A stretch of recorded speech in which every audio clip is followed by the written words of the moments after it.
Hey there, did you pick up a copy of Hyrule Warriors?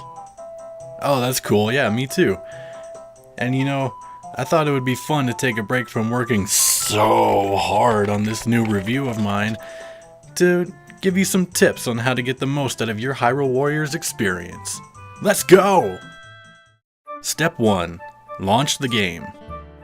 Seriously, it's impossible to have a good experience without doing this part. You kind of have to do it. Step 2. Set your options. Because, you gotta optimize to maximize.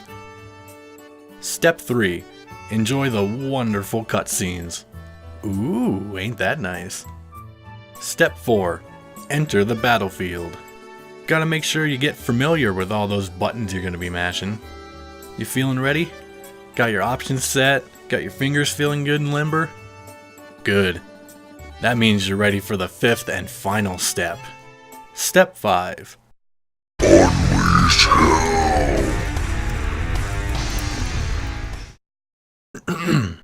Seriously though, there's something about this mashup of Dynasty Warriors and Legend of Zelda that just works. It's one of those games that you don't even realize you wanted until you got it. Well, I've been wanting an action game featuring Sheik for a long time now. But hey, if this is as close as we're ever gonna get to that, then I'm perfectly fine with it.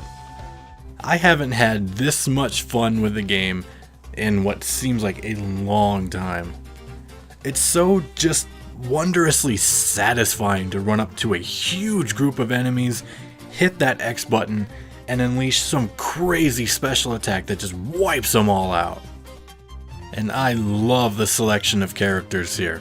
Link, Zelda, Impa, Sheik, Midna, Darunia, Fi, Lana. But don't play as Lana. Lana's not that great. And each of these characters having their own set of combos and weapons really just changes up the gameplay enough to keep things interesting and keep it from being just a tedious mash fest. To be honest, a shut off your brain, mash buttons, hack and slash for days type of game is kind of what I was expecting from Hyrule Warriors.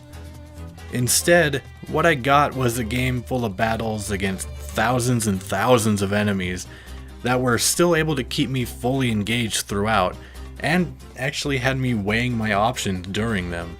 Do I keep pressing on towards the objective? Or do I maybe fall back and see if I can recapture that keep that we just lost? It's an interesting little mind game going on there, and it's part of what kept me fully invested in each battle. And even though I'm really enjoying this game, there are a few minor gripes that I have with it. For one, I think the touchscreen in the gamepad could be utilized a little bit better. During the game, the screen in the gamepad just shows you what other characters are in the battlefield with you and what objectives you've already reached. I'd like to have the option to maybe display the map on the touchscreen, or use it as a sort of inventory screen for one-touch item swapping. And secondly, if I'm busy mowing down a ton of enemies as Impa, who's a total badass by the way, and someone, say Sheik, is in the battle with me, since their name is already displayed on the touchscreen, I'd like to have the option to maybe tap their name on the screen and tell them to maybe go recapture a keep that we lost, or an outpost or something.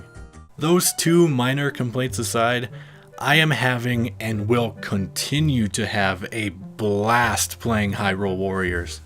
It has great gameplay, excellent music and visuals, and more downright fun than you can shake a Begoron sword at. I'm enjoying it so much that I'm actually thinking of going and checking out a full-on Dynasty Warriors game. But for now, it's back to the lands of Hyrule for me.